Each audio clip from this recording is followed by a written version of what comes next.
Introduce Robin Ross from our partner Entertainment Weekly. That's going to be also moderating and helping out. Creator Aaron Korsh. Meghan Markle.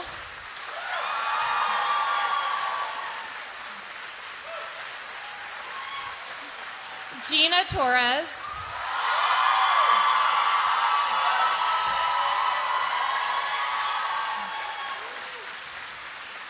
And I'd like to announce newest ATX ambassador, Patrick J. Adams.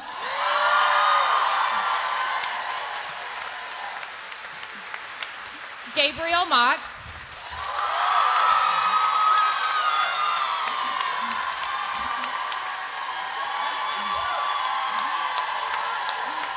Sarah Rafferty.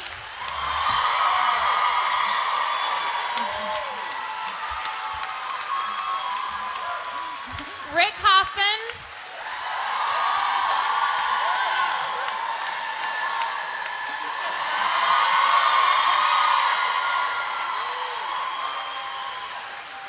Nick Wexler and Abigail Spencer.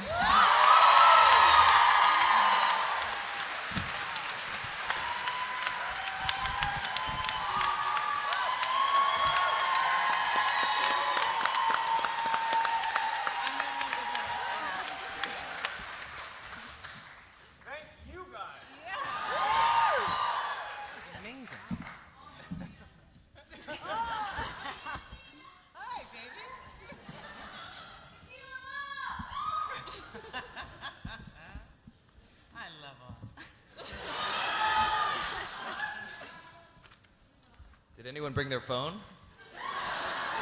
you May? Hi, May. I recognize you from the internet. From the Twitter sphere. We'll start. All right, we're gonna start with Aaron. All right, guys, let's get serious. Sorry. Yeah, come on. It's not, Quiet down, May. no fucking around. What are we doing here? I think we're here for a table read for the 100th episode of Suits to celebrate that.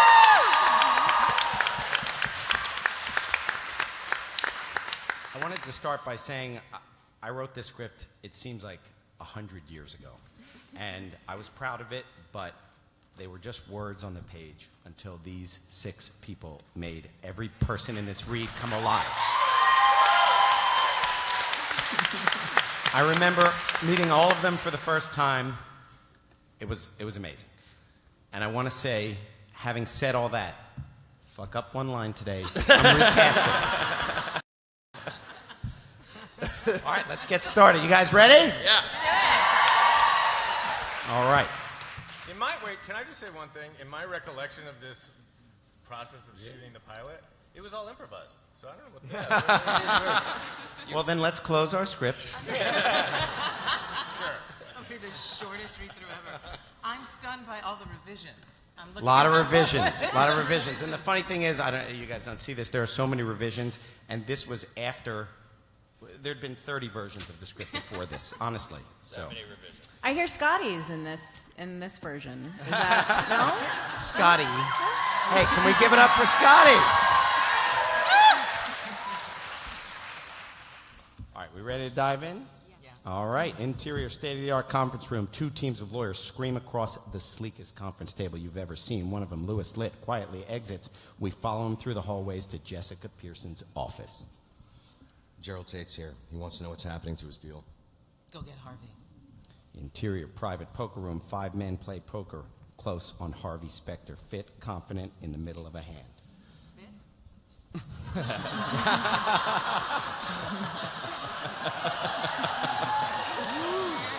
It's on. I will walk out of here. I check. Raise 5,000. I'm all in. He reads a text from Jessica. I need you. You can pay me later. I gotta go. We're back at Jessica Pearson's office. Gerald Tate's yelling at Jessica as Harvey saunters in. I'm paying you millions, and you're telling me I'm gonna get screwed? Jessica, have I come at a bad time? Gerald, this is Harvey Specter. He's our best closer. Well, if you're the best closer, where the hell have you been for the last 3 hours? He scans the memos.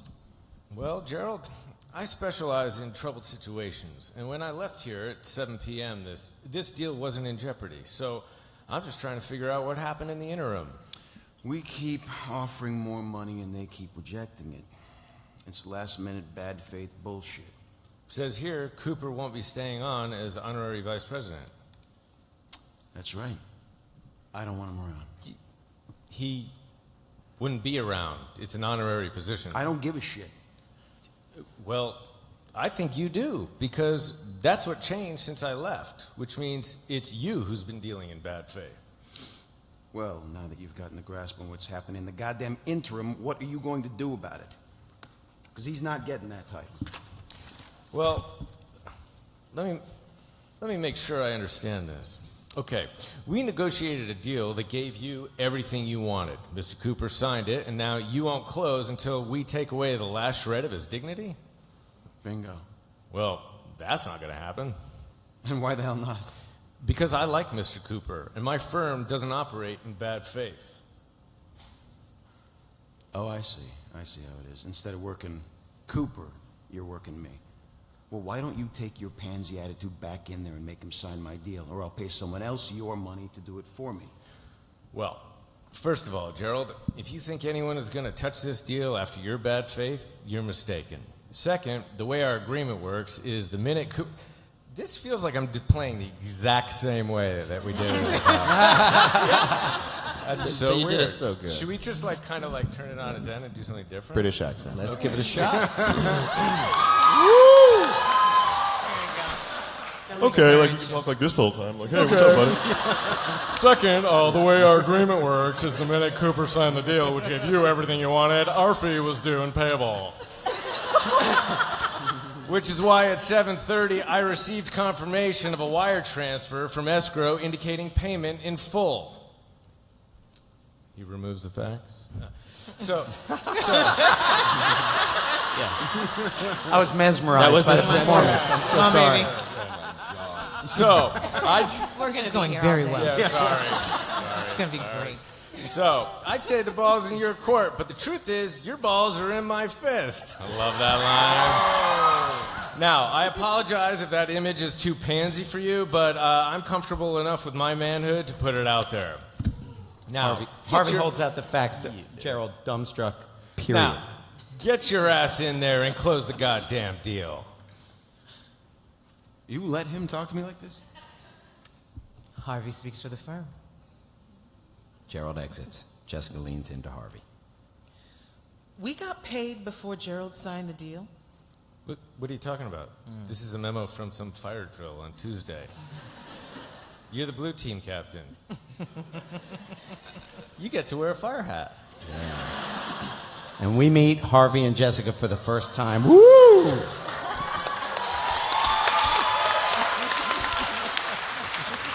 All right, we were in an LSAT testing facility, a large room filled with college students furiously racing to finish the test until we find one who seems unfazed. Mike Ross, kick-ass man of suits.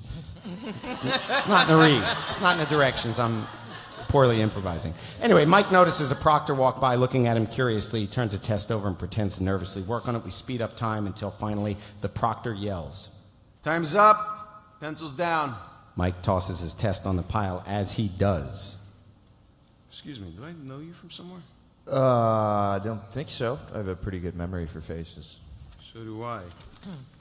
The proctor sets Mike's test down on the side of the pile. As this happens, another girl's test falls to the floor. Proctor bends down to pick it up. Mike picks his test up, puts it in the middle of the pile, runs away. The proctor notices it and... Hey! Stop! You in the cap! All right, we all know what happens here. Mike runs out of the room.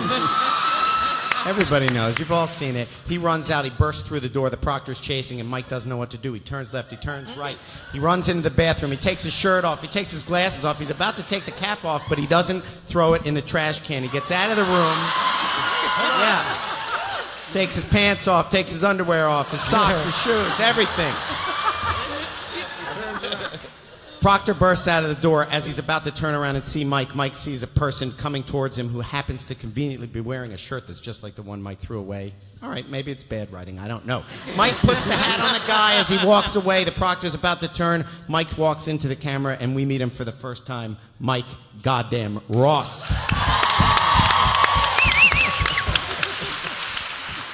Interior small apartment. Later that day, Mike bangs on the door. A young man opens it.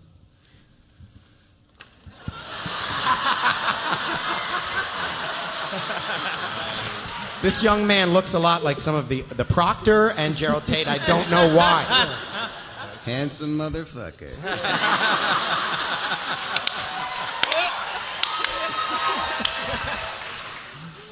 What'd you get me? What I said I was going to get you, a 158. I told you I wanted a 175. And I told you that only 1 out of 100 people could score that. You're a B- student. You got 1,000 on your SATs. If I get you a 175, they'll know you cheated. So only a genius loser can get a 175? Actually, no. I would get a 180. Now, can I have my money, please? He produces a wad of cash. Thank you. Mesmerized. Whoa, this is only half. Then why don't you go call the police? The young man slams a door in Mike's face. At this point, if we had that cool song, you'd hear it.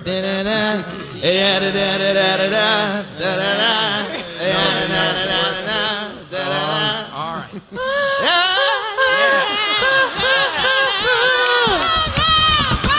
Greenback Boogie!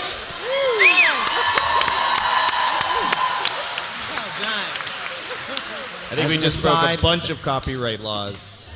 Yeah. Oh, man. We're all going to get sued. That song was picked by Kevin Bray, the director of the pilot, who is not here today, but thank you, Kevin, He's for here picking in that song. spirit. He's here in spirit. All right, we are in Trevor's apartment. Mike is a pad of a drug dealer. Trevor takes a bite of a cheeseburger, savors it. Mike takes a hit, then turns to Trevor. I gotta get my shit together. So do I. Oh, that is the best cheeseburger I have had in my life. It's from Monday. Trevor, look, man, I'm serious. I almost got caught today. I gotta stop getting stoned. I gotta get my act together. Dude, look at me. You can burn bud and still be a success. You sell pot for a living. It still saps the motivation. All I'm saying is you want in, you are in. You know, that is word for word your offer before I got caught cheating on your math test in the 3rd grade. Goddamn memory. Stop. Look, no one is going to suspect that you're a dealer. I mean, look at me. This is a $2,000 suit, Mike. I've got 12 of them. I take on real software projects. I have clients who bring me briefcases filled with cash, and I hand them identical briefcases with vacuum-sealed bud. So what do you need me for? Well, I have a client coming in from out of town, and I can't meet them. And I need someone I can trust to make the drop. It's totally safe. Trevor, a person is more likely to die while dealing drugs than they would be on death row in Texas. Oh, shit. Wait, what? What It's are you from talking Freak. It's from Freakonomics. Do you read anything I give you? Look, it doesn't matter because you have to find somebody else. I'm not interested. Not interested in what? Trevor's girlfriend entered. She has no idea he is a dealer. What are you doing here? You said you were going to stay at your place tonight. Hi, sweetie. What a pleasant surprise. I'm so glad you stopped by. No, we're in the middle of something. What are you in the middle of? Trevor's trying to set me up. Oh, that's terrific. Who's the lucky girl? I'm trying to get him to work for me. Oh, that's a great idea. It will take some stress off Trevor, and you'll pick up writing code like you do everything else. All right, I gotta go. I gotta get up early to see my grandmother. Pay another month. Good night. Bye. All right, we are back in a Manhattan bar. Harvey and Jessica sit and celebrate. How did you know Gerald wouldn't look at that memo? Because the charging bull always looks at the red cape, not at the man with the sword. By the way, I've set up a meeting for you and John Dockery next week. Dockery? He's Skadden's biggest client. Not anymore. He's looking around. He plays tennis. I want you to close him. Consider it done. Waitress appears with their drinks. They clink glasses. Then you are officially dismissed for the evening. Cheers. Well, you two seem to be celebrating something. This waitress looks like Scotty.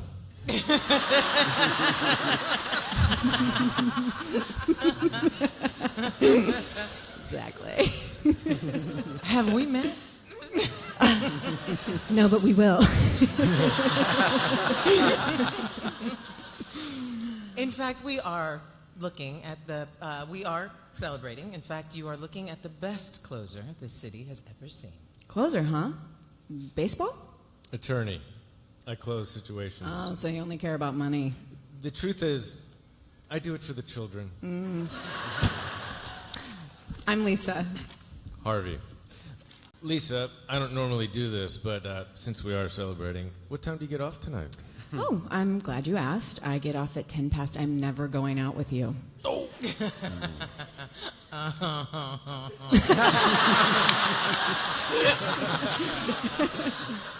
I guess you're not the best closer the city's ever seen. Oh, shit.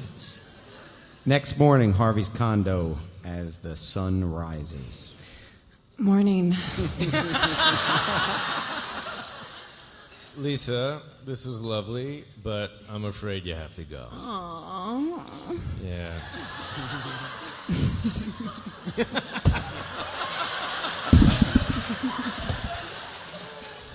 I hate to miss a workout. And I really need to be in the office by 7:30. Can't we have breakfast? You could eat it off my stomach.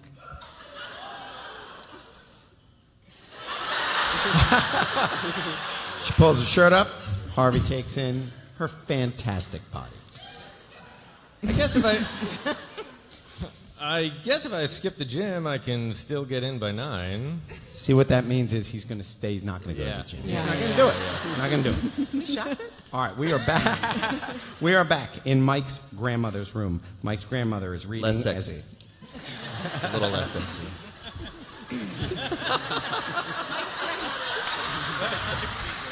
Hi, Grammy. Mike's grandmother pulls her shirt up and says, "You can eat breakfast off my stomach." I hear someone's not taking their pills. Because they're trying to poison me. Grammy, that's crazy. Dr. Schrager gave me her word she wouldn't poison you until January. So if she does it before then, she can't count it towards next year's quota. She eyes him suspiciously, then takes the pills. What did I teach you? They Mike. tap this. Michael, I'm not going to be around forever, and I want you to stop with that stuff. Stuff? What stuff? I know life has been hard for you, but you're not a kid anymore, and I want you to promise me that you're going to start living up to your potential. I promise. Okay. As he leaves, we realize the book she was reading was upside down. Grammy has Alzheimer's in the original pilot. We cut that out, but I thought you might like to know that. We are back. Next day, Jessica and Lewis are seated in her office.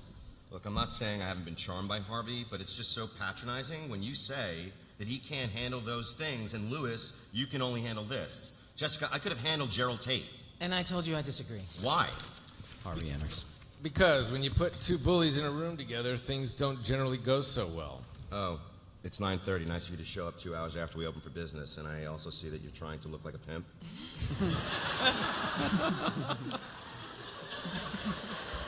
My bad, Lewis. I was out late last night, and when I woke up, this was the suit your wife picked out for me. And that would be funny if I actually had been married. Moving along. You're not married? Recruiting. Harvey, your interviews are set up for tomorrow. What? No, we don't. Why don't we just... What? I don't know. We're waiting to find out. Why don't we just hire that Harvard summer associate douche? I think you listen to the phrasing of that question. I think if you listen to the phrasing of that question, you'll come up with the answer. Okay, we need people who can think on their feet, not another clone with a rod up his ass. Harvey, the fact that we only hire from Harvard gives us a cachet that's a little more valuable than hiring a kid from Rutgers. Harvey indicates he can't hear like this. You went to Harvard Law. I'm an exception. Then find me another one. Can we please skip the recruiting? I work better alone anyway. Well, I would, Harvey, except all senior partners get an associate. It's just a rule. Oh, Lewis doesn't like this. Yeah, no, I'm what? Jessica, I deserve that promotion. My billables destroy his, and I'm here night and day doing whatever's needed instead of swanning in and out of here whenever I please. I must admit, he does make me sound very swan-like. Harvey, shut up. Lewis, this is how it is, all right? Now you two make nice. Lewis, I apologize. I was out of line. Now, if you'll just let me text your pretend wife that I just made senior partner, Lewis doesn't like it.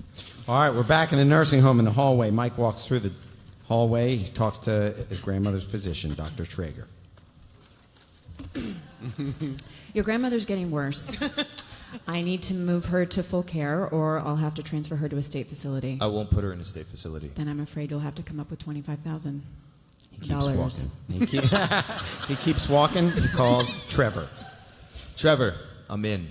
One-time deal. I want 25. Take it or leave it.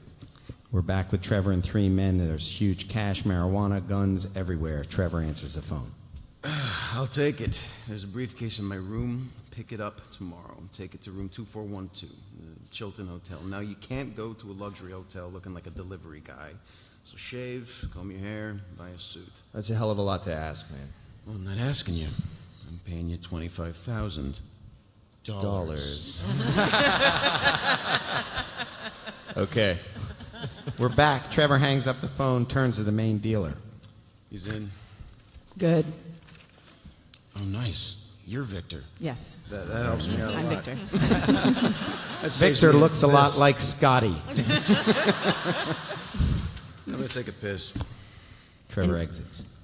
In 24 hours, we'll know if this new buyer's a cop. It's not highlighted, but I'm guessing it's in here.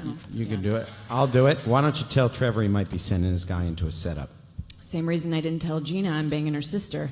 It'll only cause trouble. That's so weird. For the record, I do not know if Gina Torres has a sister or not. I just want to say that. Hey, Trevor's face falls. He's heard what they said. what's up? I'm just going to take off. I don't think you should. Why don't you stay with us until tomorrow? Now give me your cell phone, give me your phone, Yeah. and don't even think about warning your boy, because if these guys are cops, whoever's holding that weed is going to jail for a long time. This last line is said as Mike rides away from Grammys. He's in deep shit. Act 2. Mike, Trevor's condo, getting ready to go do a drug deal. Jenny enters. Jenny, okay. Hey, Hey. Oh, God, you scared the hell out of me. sorry. Look at you. You look great. Thanks. Tell me you decided to work with Trevor. Yeah, trial basis, yeah. Hey, come here. She fixes his tie, very intimate. You want to look perfect on your first day? Yeah. I've got to go.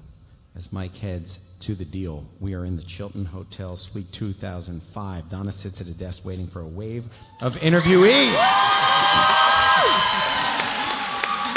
The mighty Donna Paulson. Harvey pokes his head out of the inner room.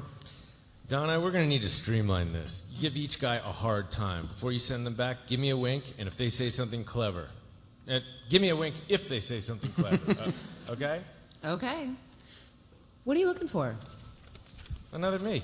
We're back in the lobby. Mike enters. He walks in. He sees a sign for Harvard Law Interviews, Suite 2005. They are all dressed exactly like him. We're back in the hotel suite with Harvey and Donna. Young, straight-laced applicant stands in front of Donna. So, Chip, what makes you think that I'm going to let the whitest man I've ever seen have an interview for our firm? Because I have an appointment. This guy's not getting a wink. We are back in the hotel bathroom. Mike is in front of the mirror, puts water on his face, takes a deep breath. Oh, you can do this. You can do this. Bellman cups up to the sink, lays a pair of white gloves down, and washes his hands. Mike picks up his briefcase and heads out, notices the gloves. As he goes to the elevators, he sees a sign, pool closed during construction. We're back in the hotel suite. Another applicant in front of Donna. He's short. Kid, what is wrong with you? You look like you're 11 years old. I was late to puberty. This kid looks a lot like Scotty. Anyway, Donna mused, no wink for him. Mike walks to the elevator. He checks his watch. It's just about when he needs to be there. He sees a bellman and a man in a suit in front of the room he's supposed to go into. Something's not right. He thinks about it. This bellman isn't wearing gloves. He saw the gloves and the bellman in the bathroom. He thinks something's not right here. He remembers the pool's closed sign. He walks right up to the bellman and asks him. Excuse me, I was thinking about going for a swim. Are the pool facilities here nice? Of course, sir. This is the Chilton Hotel. I'm not even going to tell you who that bellman looks like. All right. He turns to the man in the suit. Do you have the time? It's 10 o'clock. Thanks. He knows. Got to get out of there as he walks away. He saw your gun. You think that's him? Matches the description, but he didn't go in the room. Go after him. Stay on the radio. All right, we all know this thing. Mike runs away. They face him. They follow him. He runs down the stairs. He's running. They're following him. It's very exciting. Well directed. Mike, the briefcase bangs on the stairs because something's going to happen later when he walks in the room with Harvey. But back at the hotel, Donna calls out. Rick Sorkin? Rick Sorkin? Just then, Mike bursts in. Rick Sorkin? Excuse me. Mr. Sorkin, you're 5 minutes late. Is there a reason why I should let you in? Look, I'm just trying to ditch the cops, okay? I don't really care if you let me in or not. Harvey opens the door. Finally, we get a wink from Donna. They found the guy.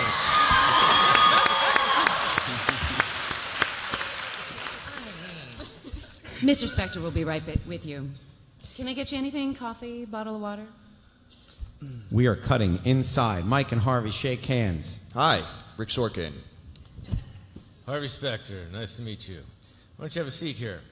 As they shake, the briefcase bursts open. Huge bunch of weed drops out. Whoa!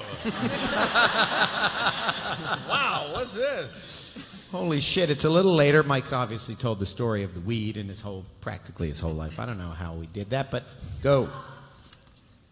And how the hell did they know? And how the hell did you know they were the police? I read this novel in elementary school. It was the exact same thing. You read a novel in elementary school? What? I like to read. And why did you ask them what time it was? To throw them off. I mean, what kind of drug dealer asks a cop what time it is when he's got a briefcase full of pot, right? Harvey shakes his head in awe. We should hire you. Jesus, I'd give you a 25 grand as a signing bonus. I'll take it.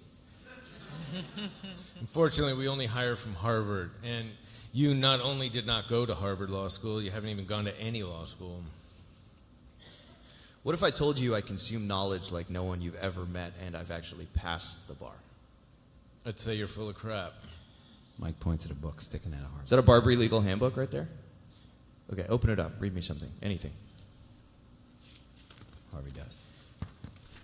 Civil liability associated with agency is based on several factors, including the deviation of the agent from his path, the reasonable inference of agency on behalf of the plaintiff, and the nature of the damages themselves.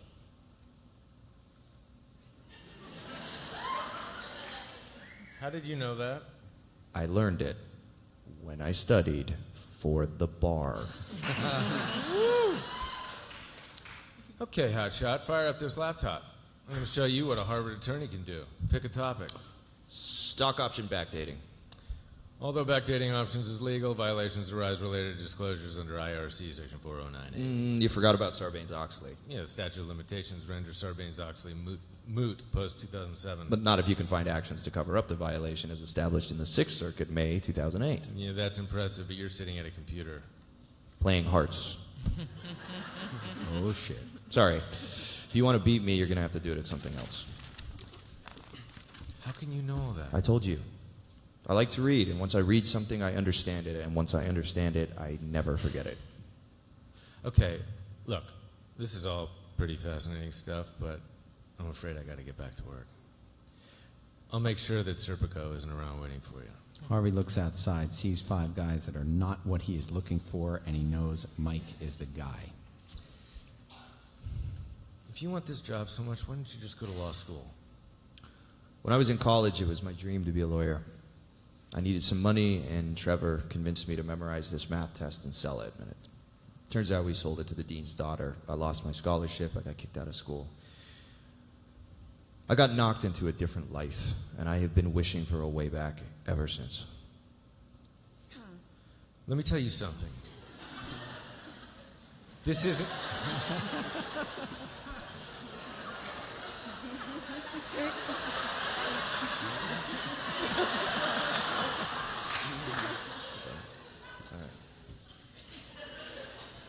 This isn't elementary school.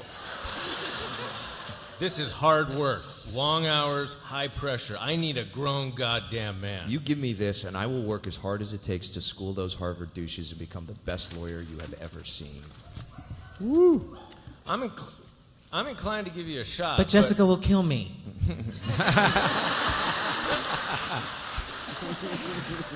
She'll be fine with it in the end. Don't worry. There aren't going to be any consequences. They'll never get caught. Don't worry, it'll be fine. I'm inclined to give you a shot, but what if I decide to go another way? I'd say that's fair. Sometimes I like to hang out with people that aren't that bright too, just to see how the other half lives. Move over. I'm emailing the firm. I've found our next associate. Mike smiles as Harvey types. All right. You're going to start a week from Monday. Here's what you're going to do. First, you want to say this montage? Yeah, we see a montage. All You right. guys have seen it. You know what's up. First, no more pot. We drug test. Stop smoking now. You'll be fine. I assume that's all the drugs you do. How'd you know that? Because you read books, I read people, and potheads smoke pot. That's what they do. Well, it's not all I do. I mean, I have interests. Yeah, you're Albert friggin' Einstein, and you couldn't manage to go to law school. You think that's not from smoking weed? Trevor got... Well, that's another thing. You're never going to talk to Trevor again.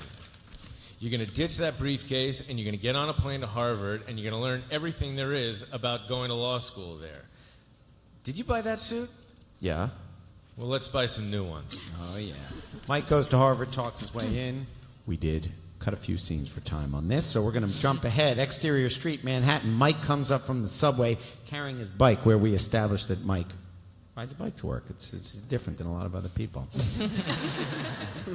He walks into the firm. He's stunned. It's amazing. He can't believe it. All of a sudden, out of nowhere. Mike Ross? He turns around. He's been hit by a bolt of lightning because he's met Rachel Zane. Hi, I'm Rachel Zane. I'll be giving you your orientation. Wow, you're pretty. Okay, good. Good. You've hit on me. We can get out of the way that I'm not interested. No. What? No, I'm sorry. I wasn't hitting on you. Trust me, I've given dozens of these, and without fail, whatever new hotshot it is thinks that because I'm just a paralegal, that I will somehow be blown away by his dazzling degree, but let me assure you, I won't. Take notes. I'm not going to repeat myself. She walks away. I love you. We're now in the hallway. Rachel continues the tour. The firm operates on a chain of command model. Harvey's your commanding officer. However, Louis Litt, he oversees all associates, so you'll also answer to him. What do you think about Harvey? People are in awe of him. They say he's the best closer there is, but I have very little contact with him, so I don't know. And what about this Louis Litt? You know, let's continue with your tour. Harvey arrives, strutting through the halls, cockier than usual. Hey, Becky, you are glowing. Wonder why that is. Oh, yeah, it's the day they announced my promotion. Jimmy, have you lost weight? Whoa, Steve-O, looking... Steve-O, sloppy and unkempt. like a guy who came to work. Harvey approaches his door. Senior partner newly stenciled on it. He notices a man is scratching the senior off. Excuse me, why are you scratching off the senior off my door? I got a work order to take it off. Who issued the work order? God damn it, my supervisor. Why did he issue the work order? If I knew that, I'd be his supervisor. You seem to be enjoying yourself. I haven't enjoyed myself since 2004. Ho! Zing! Donna shows up. Donna, someone's trying to have a little fun with me here. Jessica wants to see you in her office. Now. Holy shit. But we are back. Rachel arrives with Mike at his cubicle, finishing the tour. And finally, this is where you'll live. Wow. I'm sorry, what's wrong with you? I gave you that notepad for a reason. You haven't taken one note. Oh, yeah, that's because Because you were too busy ogling me to listen to a word I've said? Partners' offices anchor the wings. 5th floor is research, 6th is security. All work gets billed, even if it's finding an address. I answer to Harvey and Louis Litt, and judging by the way you responded to my questions, I should admire Harvey and fear Louis. You've been here for 5 years, and just because I outrank you does not mean I have the authority to command your services. Oh, and it's also pretty clear that you think you're too smart to be a paralegal. And she is too smart to be a paralegal. Thanks, Aaron. You know what nobody likes? Nobody likes a show off. You used the word ogling. She heads off. Where are you going? Hey, when do I get to see Harvey? Oh, cut to Harvey, Jessica, in Jessica's office. Gerald Tate fired the firm. So you're taking my promotion away? You know, most firms would put you in front of the bar and have your license stripped. You lied to a client, and he figured it out. Yeah, I lied to him to get him to do the right thing and honor his goddamn contract. And you didn't seem to mind so much when you thought I got away with it. But you didn't get away with it. And I can't justify handing you a promotion on the same day that you lose a huge client. One client doesn't make a firm. I don't know if you've noticed, but we're in the middle of an economic meltdown. Companies aren't exactly lining up to spend money on attorneys right now. And you know, Gerald might have forgiven the lying had you not humiliated him. But you did. And you need to accept that. Jessica, if you hadn't done as much for me as you have, I'd be heading for the door. If I hadn't done as much for you as I have, I'd be throwing you out the window. I'm sorry. It's not in it. That's not in it. Harvey, if it were only that easy. No more shenanigans. You do one more thing that isn't straight as an arrow, and instead of covering your ass, I'll put you in front of the bar myself. We're back in Harvey's office. He comes in, doesn't see Mike sitting there. Mike? Hey, who's ready for a great first day? I'm going to have to let you go. What? I just got reamed for lying to a client, and if they find out that I lied about you going to Harvard, they'll take away my license. You what? Not now, Donna.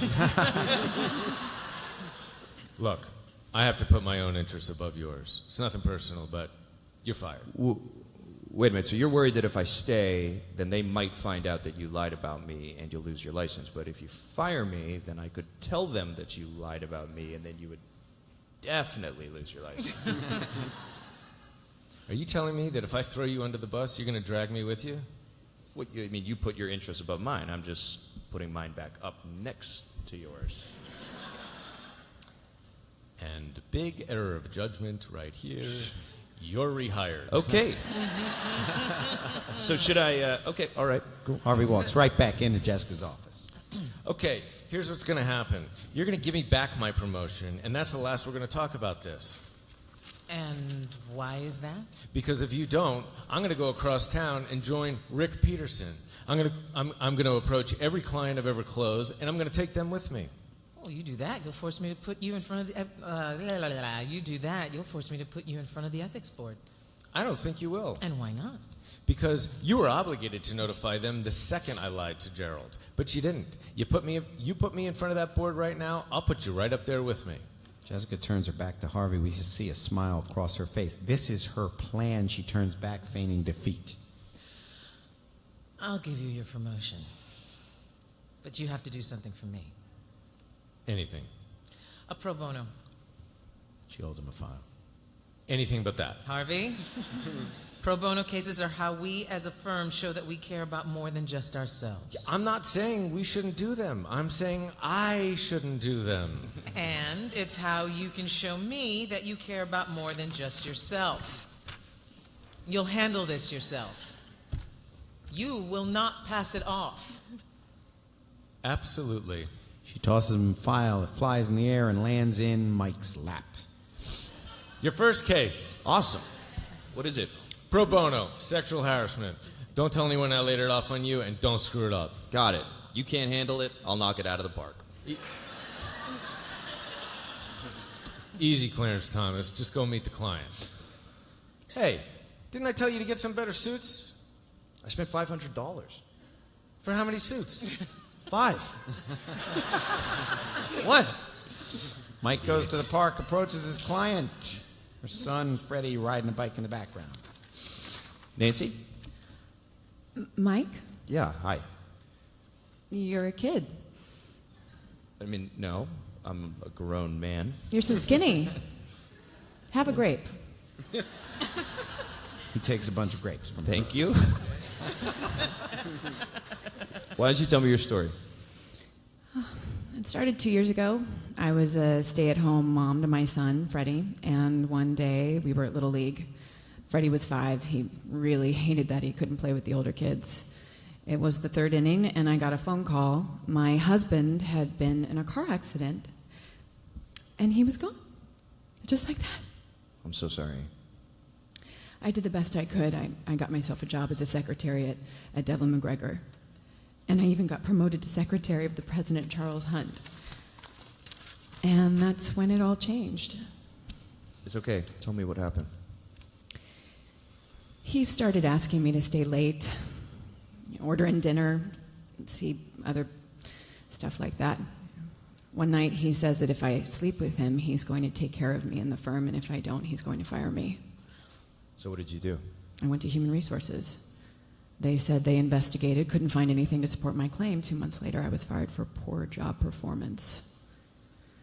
They wouldn't let me say goodbye to anybody. They wouldn't write me a letter of recommendation.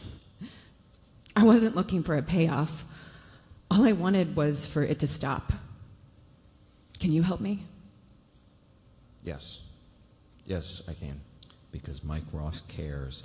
Harvey, hot dog stand, takes 2 hot dogs from a vendor as Mike approaches. What do you need my help for? Wait, can I just buy the hot dog of my own? No. Is it? Okay. No, give me an update. Okay. You know, she's a nice woman. She On the case, I don't get emotionally attached to the clients. But this woman had her life ripped apart. You don't even care? I'm not about caring. I'm about winning. Why can't you be about both? Well, I'd explain it to you, but then I'd have to care about you. Right. Whoa. Checking my bike lock. Whoa. What are you doing? Don't touch that. I'm just checking my lock. You ride your bike to... It's locked, okay? Come on. They go in. Defense sent over the investigation files as a courtesy. No, they didn't. Nobody does anything as a courtesy. They sent those files because that's where they want you to look. Listen, being a lawyer is like being a doctor. You mean how you don't get emotional about the client? No, I mean you keep pressing until it hurts. Then you know where to look. Look, forget about impeaching the investigation. It won't lead anywhere. No employee is going to testify against her own CEO. Okay, so what do you suggest I do? Think. If this guy's done this once... He's done it before. And if the people who work for him now won't testify against him... Someone who used to work for him might. You know what? I'd subpoena the personal records of every woman who's left the firm during this guy's tenure. Oh, that's funny, because that's exactly what I thought. Then what do you need my help for? I don't know how to fill out a subpoena. Figure it out yourself. They arrive at Donna's desk. Hey, Donna, can you show me how to fill out a subpoena? Absolutely. And after that, do you want me to show you how to wipe your ass? Cool. It's funny. It's funny because you should already know how to do both those things. Yeah. Okay. Hilarious. What's that?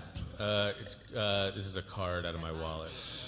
What's this? What is this? That's my suit guy. Go in, tell him I sent you. And spend some money. What does it matter how much money I spend on suits? People respond to how we're dressed. So like it or not, this is what you have to do. Oh, that's weird. You're giving me advice. It sounds like you actually care about me. I don't. You're a reflection of me, and I absolutely care about me. So get your skinny tie out of my face and get to work. Harvey, Mike walks off. Harvey, that was a little harsh. He shrugs as we fade into his cubicle. Later that night, he's getting ready to leave as Rachel approaches. Where are you going? It's 6:30. I'm going home. What's so funny? You're a rookie associate. If you go home before 9 on your first week, you're not going to make it through your first month. And Louis Litt wants to see you. Hey, can I ask you something? Yeah. This tie, too skinny? Yeah. Yeah. Main reception. Minutes later, Harvey runs into Jessica, who looks like she's dressed for the opera. She knows she looks good. Harvey? Okay. I have 2 words for you. Absolutely beautiful. Oh, you think you're the only one who can charm a client? Categorically stunning. How's the new kid working out? Regally hot. You're an idiot. Jessica Pearson. Good night, Harvey. Yeah. All right, Mike is sitting across from Lewis at his desk.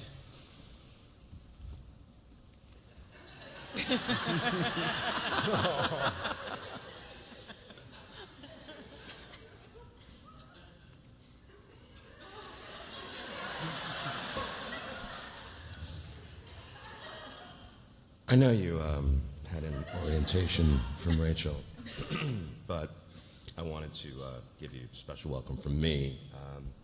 Amongst other things, I'm sort of the disciplinarian of the associates. An associate appears at the door. You wanted to see me?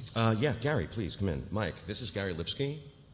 Gary's one of our most promising associates from last year. Oh, hey, man. Hey, Gary, Miss Pearson wanted me to ask, have you completed the Petramko filing yet? Well, my brother was in over the weekend, so I didn't really get to it. Well, Gary, come on. I mean, this is like the third time I've had to ask. I'll get right on it. Well, don't bother. You're fired. What? You can't fire me. Oh, yes, I can, and I just did. So go pack up your shit and don't ever show your face in this place again. Gary exits stunned. Lewis turns to Mike. You see, I arranged for you to see that because we pay our associates very well and we provide the opportunity for unlimited advancement. But in return, we expect results. Have I made myself clear? Oh, yeah.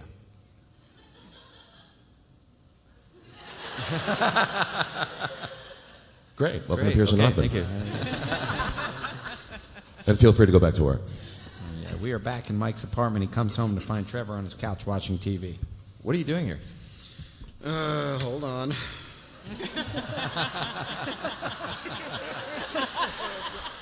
Trevor looks a lot like Gary. What are you doing here? You won't return my phone calls. Yeah, because you set me up. Do you remember that? You think I knew about that? Oh, here we go. Round 50 of I get the shaft because you didn't know the whole story. Hey, you knew there were risks when you quoted that crap from that book, okay? You needed money, and I came through with an opportunity like always. Besides, you weren't the only one who got screwed. They pulled a gun on me. Oh, really? And why'd they do that? To keep me from warning you. So you did know? Well, not until after it was too late. Well, it's too late now. Mike holds the door open for Trevor to leave. Look, let me make it up to you. Oh, you want to make it up to me? How about you give me my key back? Mike, come on. No, I don't want to live in a world where we're not tight. Well, then kill yourself. So it's so intense. Overreaction. Get out. Get the hell out. Trevor leaves. We are into Act 4. Harvey leaves his office and passes Donna on the way out. He's dressed to go outside. This is a scene a lot of people like. We're going to skip it. No, we're not. We can. It's okay. Just skip it. We don't need this one. Donna, I need the... She hands him an envelope full of cash. Also, I didn't have a chance She to... gives him a coffee. Marry me?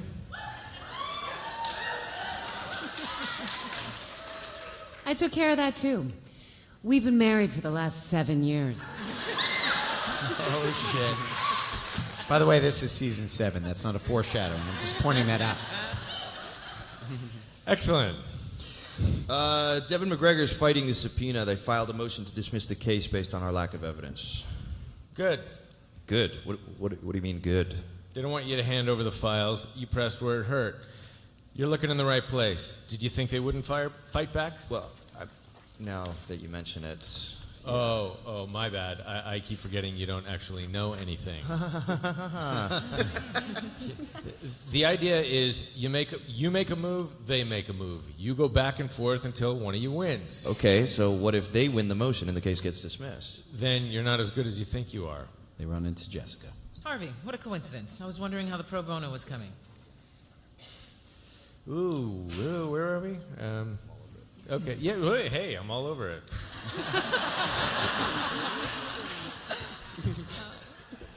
It was this far down on the page from where we had just been.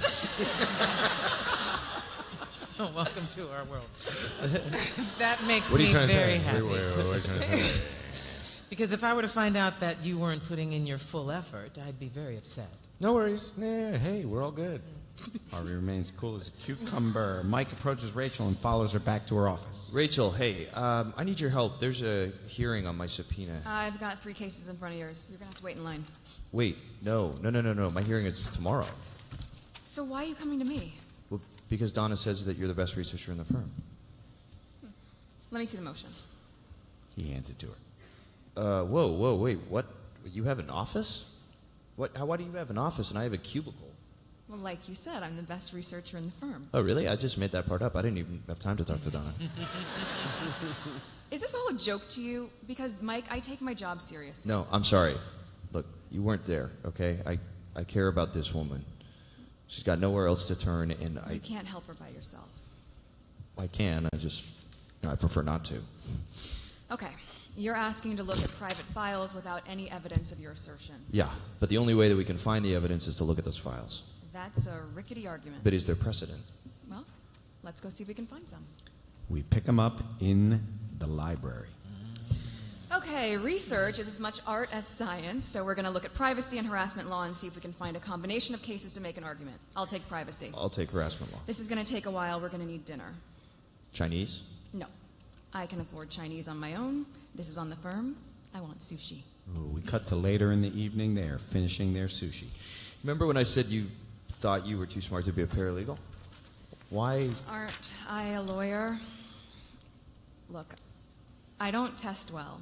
Oh, God, I remember this. I think this was my audition scene. Yeah? I'm smart and I know I'd be a good lawyer, but I don't know what it is. I can't take tests, and I bombed the LSAT, and even if I could get into law school, there's just no way I'd pass the bar, so only there was someone who could take the test for me.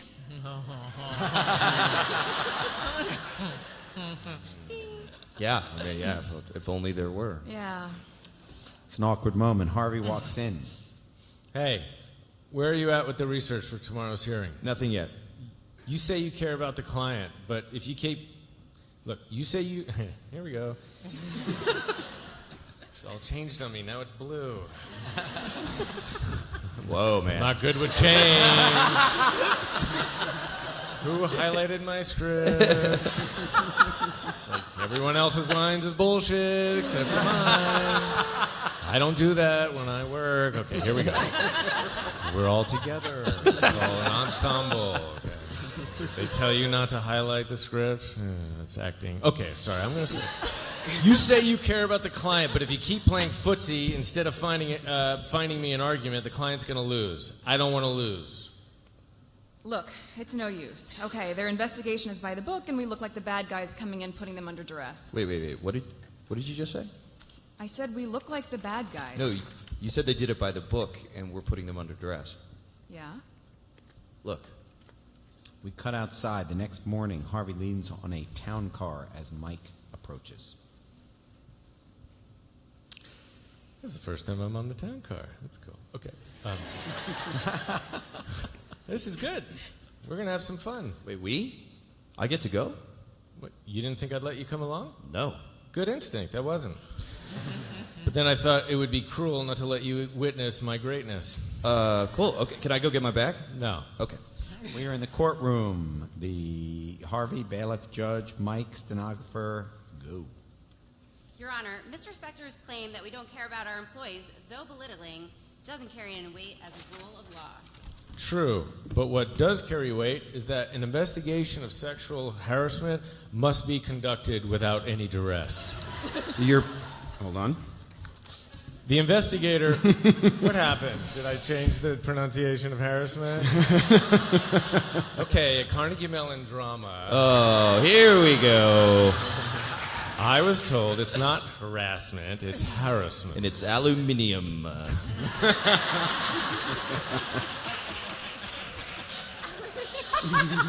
That's great. $40,000 a year for...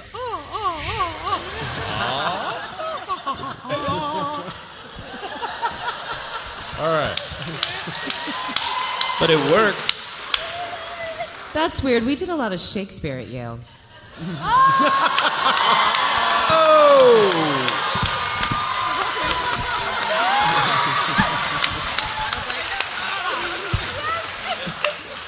Tomorrow and tomorrow and tomorrow.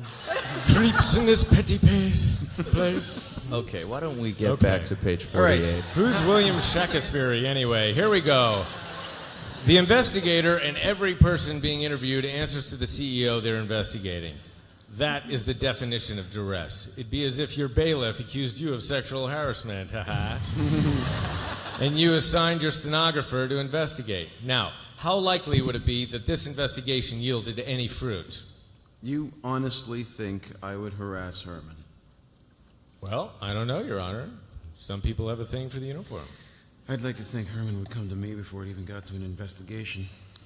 Well, what if Herman did come to you, Your Honor, and you betrayed his trust by firing him under false pretenses? You really think that little of me? I wouldn't trust you as far as I can throw you, Your Honor. And over the files. Today, that's it. Herman, I'd like to speak to you in chambers. And they win. Mike turns to Harvey. That was awesome.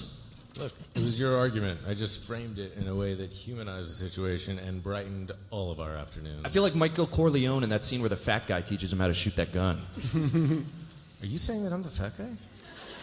Because I am not the fat guy. Do you know what his name was? Yeah. Cordoza. Clemenza. I knew that. I was just testing to see if you knew that. Yeah, and I knew that you knew that I knew.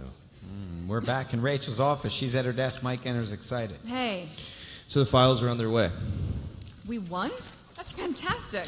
So we have a week to corroborate Nancy's story. Listen, I couldn't have done it without you. You wouldn't have even known where to look without me. Hey, you know what nobody likes? Nobody likes to show off. She smiles. Her intercom buzzes. Hello? Yeah, he's here. Okay, thank you. Files are in conference room C. Why wouldn't they bring them to my cubicle? Cut to a conference room. Huge amount of boxes. Because they're trying to bury you in paperwork. Well, they picked the wrong guy. Harvey's office. Next morning, Harvey enters to find Mike on the couch. Been up all night. I know where they don't want us to look. Did you get through all those files in one night? Well, I mean, I would have done it faster, but I ordered a pizza. Speaking of which, have you ever had the cheese in the crust? Because it blew my mind.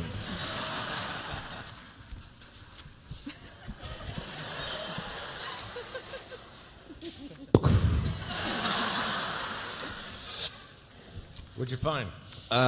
There was a dismissal, March 12th, 2005, but the file with the employee name on it is missing. That's our woman. I know it. So I'm going to move to slap sanctions on their attorney, possible jail time. I mean, the guy is not going to know what hit him. Harvey dials his phone. Dennis, it's Harvey Specter. Did you have anything to do with the March 12th, 2005 files left out of discovery? If they're here by noon, I'll believe you. If not, we're filing for sanctions. He hangs up. Threat of sanctions is better than filing for sanctions. Yeah, that's what I meant. You know, threaten, not file. Why would I mean that? Why wouldn't I mean that? Exterior apartment building. Mike's on the steps of a brownstone as Joanna Webster approaches. Joanna Webster? Can I help you? Hi, my name is Mike Ross. I'm a lawyer, sort of. I have some questions for you about your time at Devlin McGregor. Look, please, just let me tell you a story about my client, okay? They sit in her living room. What happened to me happened 6 years ago. It was horrible, and there was a reason I didn't do anything about it. They'll put me on the stand and attack me, and I don't want that. Miss Webster, Joanna, this man is a predator. And if you don't help stop him, he will do it again. All you have to do is give a deposition. I'm sorry.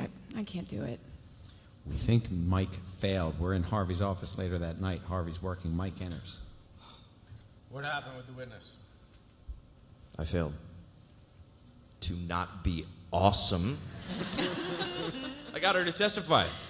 You should have seen me. I tried everything. You know, nothing worked. And then it hit me. I asked her, what if it was her daughter that he did this to? She melted. Do you know how I came up with that little gem? I cared about her.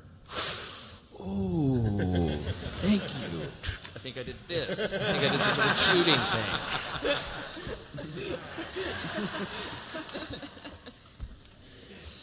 I'm glad to see staying up all night doesn't make you act like a complete idiot. You go home and get some sleep. I don't want you waving that thing around during tomorrow's deposition. Mike leaves as Jessica enters. Harvey, how's the pro bono going? Great. I just talked the witness into testifying. Really? What's the witness's name? Yeah. I'm not an idiot. Don't treat me like one. You pawned off the case. Jessica, I've got higher profile cases. Need I remind you that when we first met, you were a screw-up? I gave you a shot at the mailroom, led you up the ranks, and then paid for you to go to Harvard. Where, by the way, you jerked off the entire time, and you were there, and I still hired you. That's weird. It's not meant to be literal. It's not meant to be literal. And you benefited from that ever since.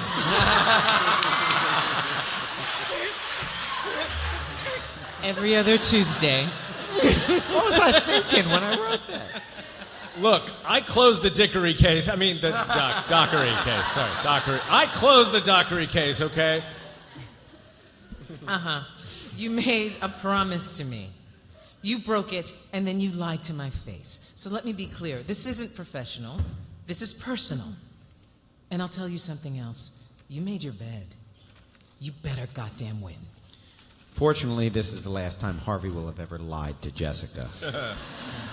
We are in Mike's apartment. Later that night, he enters his apartment. It's been ransacked. He checks to see if the weed is still in his apartment. He picks up the phone, calls Trevor. What the hell is wrong with you? I need the briefcase back. Oh, so that's what this has been about. You don't care about our friendship at all. You're my oldest friend, and you know it, but you don't seem to care about that anymore. And yeah, I need the briefcase back. And I'm gonna find Mike. Well, I ditched it when I was running away from the cops you sent me into. Find it, Mike. I just fucked that up, guys. No, it was great. Killed it. We are in Act 5, Mike's studio. Next day, Mike is dressed, takes out the briefcase filled with weed, walks to work with it. As he's walking in... Mike, where are you going? My cubicle. No, you're not. It's being a cup time. Drug test, follow me. Well, I'm just going to put my stuff back. Now. Okay. Holy shit. Mike nervously follows Lewis into the bowels of the firm. They make their way into... Oh, by the way, my cousin was your year at Harvard, and I asked him if he knew you. It's so funny. He didn't. Well, what was his name? Mitch Samberg. Yeah, I don't know him. It's big school. Not really. Suddenly, Mike remembers the list of the top students at Harvard that we cut for time in the read, but it was in there. You remember it? Yeah. Oh, Mitchell with the slick back hair, graduated 7th in the class. Sure, yeah, I remember him. Time to face the music. Harvey's on the phone at Mike's cubicle. He's a little anxious. I've got to get to the Kendrick filing. Where the hell is Mike? I don't know. We are back in the drug test room. Leave the cup on the counter.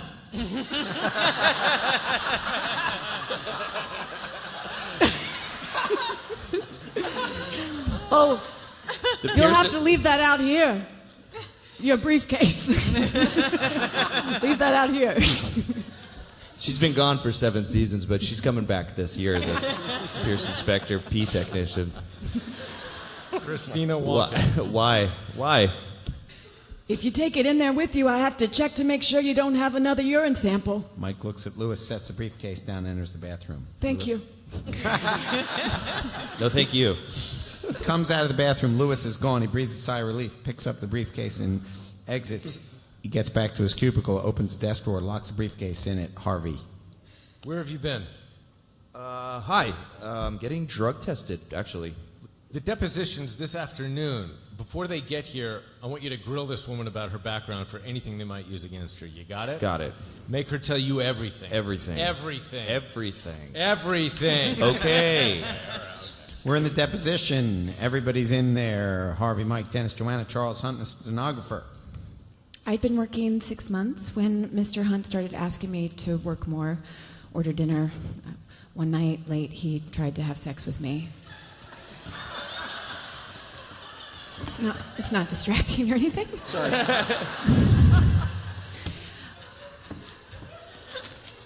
Thank you. Guy out. It's just so fun to watch him do it, though. The next day, I requested a change in assignment. 2 months later, I was fired for having a bad attitude. This is ridiculous. Wipe that smirk off your face. You're not even supposed to be here. Mr. Hunt has every right to be here. Now, Mrs. Webster, after working for Devlin McGregor, you then went on to waitress at Hooters, right? Yes, I did. A place that advertises the sexuality of its wait staff, correct? You'll have to ask them that. I'm asking you. And she's not answering. Move on. Miss Webster, would you say that you're a truthful person? Yes. So when you said earlier that you had never been arrested for a crime, you were speaking the truth? Yes. Yes. So in 1993, then, you were not arrested for stealing $1,000 worth of jewelry from the Willow Grove Mall in Pennsylvania? I was 17. That was one mistake. Those records were supposed to be sealed. So when you say those records were sealed, what do you mean to say is you thought you could get away with a lie? No, that's not it. You're making it seem different than it is. I'm sorry, you were arrested in your past, and you lied about it here under oath. Is that what making it seem different than what it is? No answer? All right, let me ask you this, since you've lied here once. What's to make us believe you're not lying about Mr. Hunt?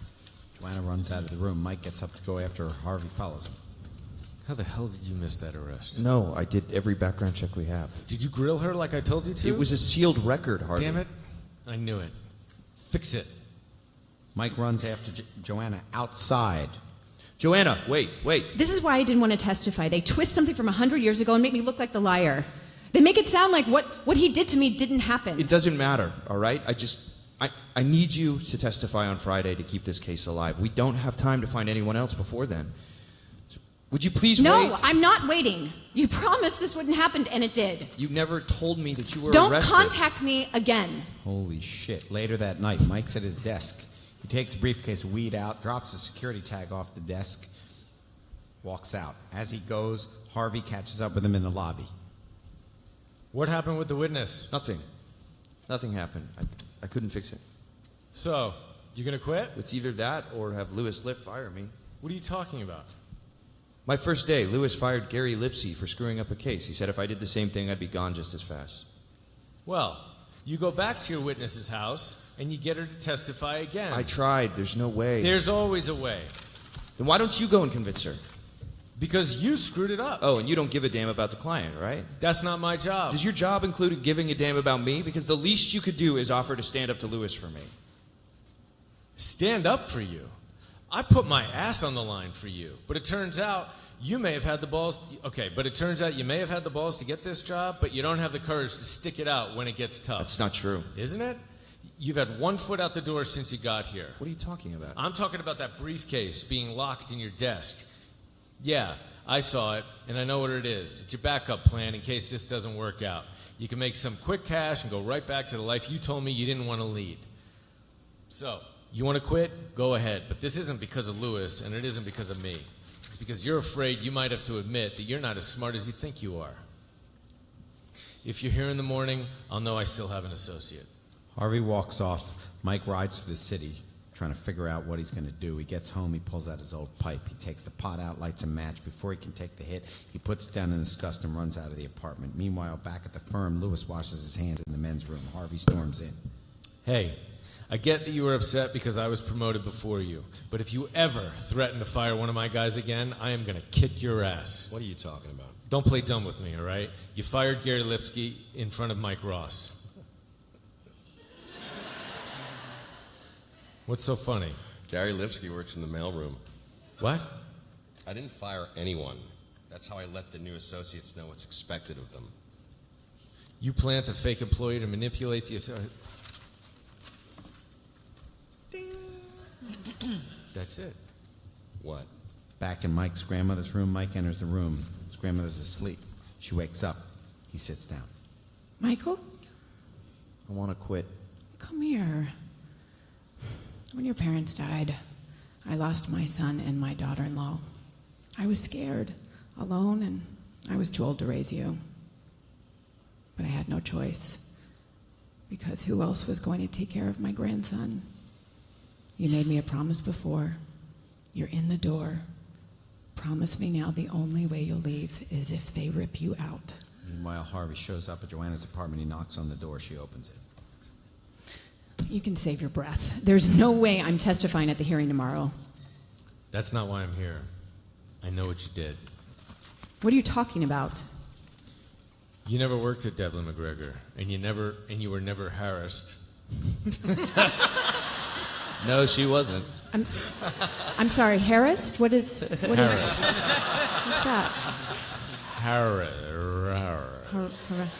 You were never harassed by Mr. Hunt. That is a lie. Look, I could tell you that I've got the canceled checks or the wire transfer or whatever smoking gun that exists. I don't. But I will. And when I do, you'll be going to jail. Unless you tell me what happened right now. I'm the guy you tell. All I had to do was waste your time until after the hearing tomorrow. Please, I just needed the money. I don't want to go to jail. Okay, here's what you're gonna do. Mike storms into Trevor's to find Trevor and Jenny. Hey! Mike. I'm not giving this to you because you need it. I'm giving it to you because I don't. And I don't know if I'm ready to forgive you or not, but I do know we're even. Oh, wait a second. He goes into the room, comes out with a bunch of suits, then opens a briefcase showing Jenny the weed. Now we're even. Oh, shit, he got him back. Harvey's at his desk next morning. Mike comes in. I see you came to work today. Nice suit. It was a barter transaction. Got 6 of them for one little briefcase. Hey, listen, I'm sorry, and... Forget it.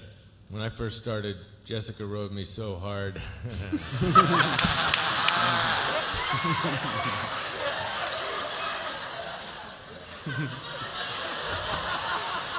And I think we're done. Thanks for coming, everybody. It's a great table read. Literally. Let's just do it again, all right? Forget it. When I first started, Jessica rode me so hard. Let's get it a second time, too. I quit once a month. I just told you what you needed to hear. No, that's just it. I've only ever had one person who told me what I needed to hear. Maybe it's time I started trusting somebody else. He tosses Mike a file. Can I go back and just say that one more time? Yeah. Forget it. No, get it. Merry Christmas. Was this for real?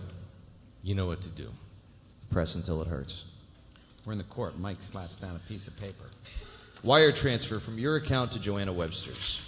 Phone records prior to her testimony. And an affidavit stating you paid Miss Webster to falsely testify. Mr. Hunt, harassment is a civil violation.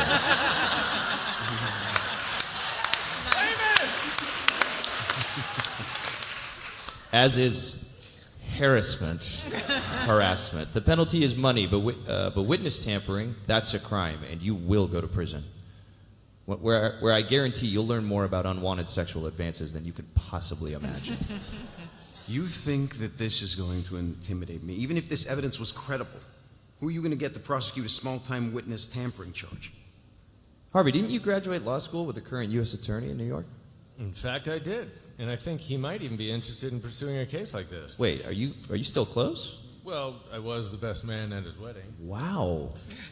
No, you weren't. You're bluffing. Harvey shows some pictures. No, I think I got some pictures of us at the ceremony. Well, let's see. Yeah, here we are. Oh, God, I must admit, I look very dashing. This is me and his mother. Woman adores me. Here we are at his bachelor party. Yeah, no strippers. Yeah, it was pretty lame, but can't put guys like that away for sexual harassment and then go to strip clubs now, can he? All right, what do you want? An admission of guilt and a guarantee that you'll obtain treatment before working again. And Nancy gets reinstated with back pay. Fine. And a raise. Okay, all right. Are we done? Kid should be able to grow up without the burden of tuition hanging over his head, don't you think? Which is why you're also going to pay Nancy an extra $250,000. This is bullshit. No, it's not. Charles, we're agreeing to this. Gentlemen, we're done. Oh, shit, victory. Harvey and Mike walk out of the courthouse. So just one question. Why'd you go to Joanna's house? Because I figured it out. I object. I think you did it because you care. I did it because it's my job. Would you admit it? You care about me. I saw you smile when I showed up for work this morning. I didn't smile. I was thinking of a funny joke. Look, we start on this tomorrow. Wait, does this mean we're officially a team now? I wouldn't move your things into Wayne Manor just yet. Oh, so now you're Batman? Closer to him than Clemenza. Oh yeah, Kilmer. West.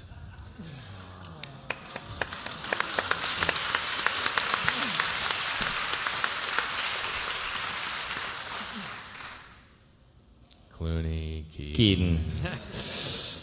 Did you really quit when you first started? Of course not. I'm not a wuss. As they walk off, that is Suits, ladies and gentlemen. Thanks to special guests Abigail and Nick, who have to run off to another panel before we have time for a quick Q&A. Reading those lines, does it bring back memories of shooting the pilot? I have to run, but thanks, you guys. You left? What happened? What was that just now? I think you went to the bathroom. No, we'll wait. I do have to run. Thank you guys so much. I have to run. Cheer for Abby! You guys are amazing. You guys are such good actors. Very good writer, Aaron. So awesome. Yeah, it brought back a lot of memories for me. Makes me think about that time. I just got hooked on everything. There's a lot of kissing going on up here. I didn't remember half of that. Yeah, that was a trip. It's crazy. Anyone else have memories from shooting the pilot? Like a specific memory? Yeah. Of shooting the pilot? You met in first impressions of meeting each other? I just remember it being like shooting like a. Sometimes work can feel like work, and this felt like play the whole time. It was like Aaron's first show on his own. Everyone just had this feeling of like it was a first flush of we all just wanted to figure it out. We were having a great time. A lot of people on here had been on many series before. For me, it was the first thing I'd ever really done of this size. And it just felt like everybody was in it together, and we were like, we would stay longer than you would normally stay to make the scene work and make each other laugh. And so much of what was going on between Gabriel and I think was just how could we like take the piss out of each other even more and more and more and keep each other awake in the late nights and just make everybody behind Video Village laugh. And I just remember it being like, it didn't feel like a job. It felt like we were kind of left to our own devices, which is rare. Well, it's funny. I was saying, we had that group email the other day, and I was saying we had all lived in the same corporate housing. Yeah. So on top of working together, we were all living together. Yeah. Which makes a whole different dynamic, I think. We just became this little family right out of the gate. Yeah, that was really sweet. There was an instant level of comfort, and there was chemistry that's only grown. And when you have that, it's safe. It's safe to play. It's safe to explore. It's safe to take chances, and I think it's worked out just fine. We didn't really get to see it in this episode, but there is nothing I love more than a Rachel Donna scene, as I'm sure everyone here does. Megan, do you have a favorite scene that you guys have done together? I mean, Michelle Ross. I would see Michelle Ross and Harriet Specter. It was the best when they go to the bar and they take on these different personas, and we just sort of played around with that again recently. No, it's great. All the scenes are good. And then what was the one we were in the bathroom That's my scene favorite. When with I the got to brush on like my tickle nose? your nose with a brush, and I got to watch Megan's nose like move like I don't even know how you do that. Do it for everybody. Do it for everybody, Megan. No, it's like that little bewitched twitch, right? Yeah. Where you just, Yeah. your nose. It cracked me That's up. fun. So I did it. So I think we did it a few extra times because it was so fun. Aaron, which character do you think has changed the most since this first pilot? Oh wow. It's a good question. While they were reading this, I was like, they've changed a lot. They've obviously changed a tremendous amount, but they're the same. The dynamics are very much the same. They've progressed, they've evolved, but I feel like in many ways they're the same. I don't know how to answer who's changed the most. It could be Lewis, could be Harvey, could be Donna, could be Mike, could be I think I changed the most. Fair. There you go. That's what I think. And speaking of change, I mean, Mike's finally a lawyer now. How does it feel heading into the next season? I mean, it's cool. It's cool to see the beginning of like that line. I'm gonna be the best goddamn lawyer you've ever seen, and to think now what we're shooting is he is the best. Under this guy, the best goddamn lawyer, and this lady. Okay, he's maybe not the best yet, but he's gonna be there. Yeah, it's fun. We began a story with this pilot of somebody hiding his great secret, and it carried so much of the show for so long that it's interesting to be shooting a show now that isn't it? Still infected by those years, but informed by those years, but it's not under the weight of all of that. It's pretty cool. You guys are going to hit 100 episodes very soon when the season comes back. First, any surprises that you plan? And Patrick, you're going to direct. I am. I'm directing it. Yeah. So far, after this read-through, I don't know, you might change his mind. I also want to say Rick Miragi, one of our writers that's been with the show since day one, is going to be writing the 100th episode. I want to give him a shout-out. I also want to thank Dave Bartis and Gene Klein, my producing partners that are here. I can't see them because it's dark, but they've been there since the beginning. 2008, we started this thing. Look, the 100th episode, here's the funny thing. We haven't even really finished writing it yet. We're going to shoot it in about 2 weeks. That's the way it goes on Suits, I'm sorry to say. But we have built to what we hope will be an awesome episode. We try to, build a story that's really satisfying and really good, and hopefully it'll be another good episode. Okay, we have a question from B. Quinn for the win on Twitter. Who out of the cast do you think would be most likely to make it as a real lawyer? Yeah, Dr. Harassment. Not Rick Hoffman. That's my... Rick, do you have a rebuttal to that? If the material was written, I'd be the most amazing cross-examiner ever. But it has to be written. I can't do it myself. I'm going to go out. I'm going to say Patrick. Patrick would pull it off. That's what my mom would say too. Yep. I just argue everything all the time until people are just like, fine, stop. That's why. Yeah. Sarah, I have to ask, there was a finale line you said to Harvey. I'm sure everyone wants to know about that. Could be left sort of open for interpretation. What do you think she meant?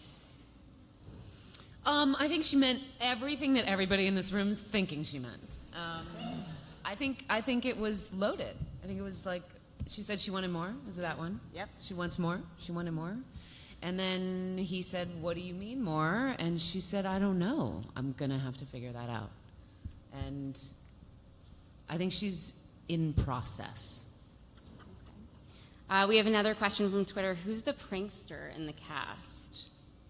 Gabriel. Someone become a prankster, please. It's not, well, I mean, it's not like oh my God, Rick put a spider in my. It's not like that.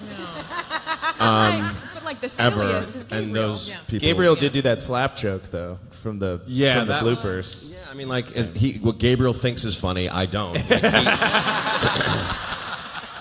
He was like, hey, he gave me like a knock-knock joke, and the surprise of the knock-knock joke was wrapping his open hand across my face. And he was hysterical. It's on the blooper reel, actually, for the first season. He still thinks it's funny to this day, and I'm going to get him back. It's funny to everybody but the guy who just got slapped in the face. I mean, but it wasn't like it was like a crack. For the record, the someone entire told me crew that joke in Austin, Texas, and so that makes it all good. I fell off my plastic chair on my back, laughing my head off. Now this guy couldn't find the humor in it. You should tell it one more time just to see if he gets it the second time. Go ahead. Nope. Yeah. No. Now he gets red. No. It's okay. It's all right. Yeah. No, you just keep complaining about the highlighted script that you're reading. And Harvey and Lewis are nothing like Gabriel and Rick. Nothing. It's actually, that is true. We are. I got to just say, being here today for this is, 100 episodes, and you guys sitting here in front of us. This is truly like winning not one lottery ticket, but 3. Because it takes one lottery ticket to actually get a pilot. It takes another lottery ticket to have a show that not only is picked up, but actually lasts and has legs. But to sit here for 100 episodes with my cast members who we all still can actually look at each other and work together and it's been 6 years. and still have great quality of writing, and it's impossible. And to be here in front of you, I can't thank you guys enough for being here to support this show and actually sit through the pilot read. I mean, all I got to say is thank you, and I'll never forget it.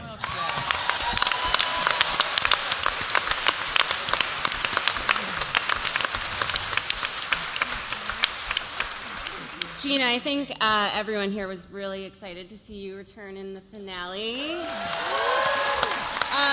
So I think we're hoping that you haven't closed the door and stepping back into Jessica's shoes again. We might see you, hopefully. I wedged that door open on my way.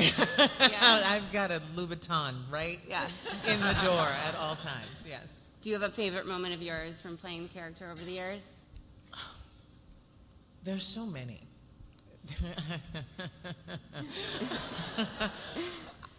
I have to say some of my favorite scenes are with Lewis. I mean, Thank you. Thank you. No, you and I have our thing. But what Lewis brings out in Jessica is you see how she can manage absurdity. You know, it's like kind of straightforward with Harvey and I, and it's charged. It's so charged. But then you see this other side, and it's sort of brilliant how when you see her deal with Harvey, it's one thing. When you see her deal with Lewis, then you really see why she has that corner office, and why it all works together, because she can do both, and she can inspire them to do whatever she wants them to do.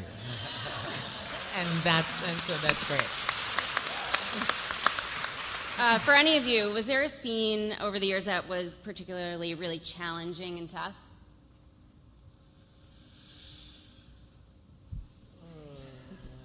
Mud. That's it. That's my finale. Sex in the file room was weird. I was waiting. Yeah, that was. Of course, that was. That was a little strange. Yeah, and my finale episode was hard. Yeah. Oh. Yeah, that was hard. Rick, you had such an emotional scene in the finale, and Lewis got his heart broken yet again. Yeah, I mean, that's also something that's unbelievably scary. Like, you know, that particular scene that I had with Rachel this last season, and then the one in the episode This Is Rome with Jessica, when Lewis finds out Mike's lie. Those are all like the most scary moments when I read in the script. You know, oh my God, how the hell? It's just those are challenging. Those are like, but beyond, like, it's just an unbelievable. I just hope each time that it comes out the way Aaron, and whoever else and the viewers want it to. Aaron usually calls me when it doesn't, tell me that I suck. And when it's awesome. No. But and when he's fired. And when he's fired. I fired Rick 43 or 45 times. It's for luck. Years. I wouldn't know what to do without the firing. Hey, I do want to say, because I'm thinking about this as these guys are here, we write these things, and we're in a room, we're sitting, we read them out loud, and we feel like, oh, they can do this, it's no problem. It's so hard to be an actor. It is unbelievably hard, and the things they do, they're always game for it. They always give it 150%. And we're asking them to do things that are emotional, vulnerable, cry, be funny, sometimes in the same scene. And they're amazing. We would not be here, I said this at the beginning, I'm going to say it again, if it weren't for these 6 people right here. We would not be here right